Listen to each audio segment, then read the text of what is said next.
Parang may problema na naman yung lawnmower namin. Hindi daw nagana yung blade. Tara tingnan natin kung anong problema. Sana easy fix lang. Problema na naman to. Pinasakay ko si Michael at sabi ko sa kanya, i-turn on mo, titingnan natin kung anong kung gagana or hindi. Tiningnan ko sa ilalim at yan nga ay hindi na siya gumagana. Tapos pina-turn off ko ulit kay Michael at tiningnan namin yung ilalim. So, tiningnan ko yung ilalim at yung belt ay nakaangat. Nakaangat siya.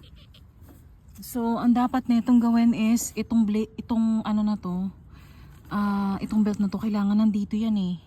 Nakapulupot dapat yan dito. Yun ang problema kaya hindi siya gumagana. So, kailangan natin tong ayusin. Medyo mainit yung ganito niya kasi pinaandar to ni Michael. Sana mahigpit. Mahigpit yung nito. Paano kaya natin to aayusin?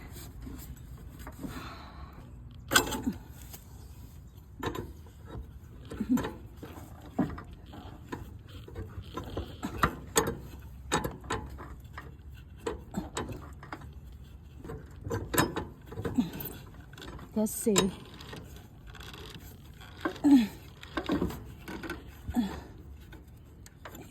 problema dito. Ay, Diyos ko po. Ay. Dito ako medyo nahirapan kasi yung red na dito nakaharang doon sa may belt kaya hindi makapasok. So ang ginagawa ko, itinatry kong iikot pa konti-konti. So ngayon tiningnan natin yung kabilang side ng red bar na yan. Titingnan natin kung kaya natin siyang tanggalin. So eto siya nakapasok dito. Kaya lang nung kinapa ko yan, may lock din kaya hindi ko matanggal.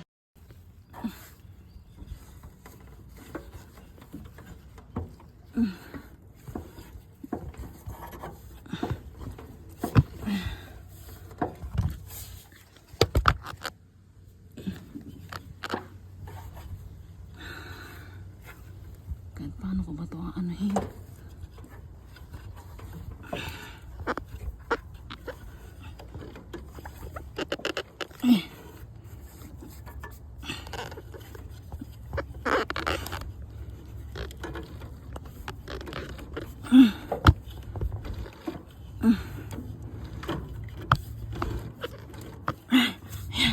Konti na lang. Konti na lang. Konti na lang. Yes! And then, pati yung niya, yung gulong niya, flat na rin. So, kailangan natin tong lagyan ng hangin. So, dito, ito yung blade niyan. Kapag ito nakababa. So, hindi yan aandar kapag nakababa agad. Tapos, kailangan mong i-turn on. Kailangan nandito siya sa off. Para pag binuksan mo, aandar siya.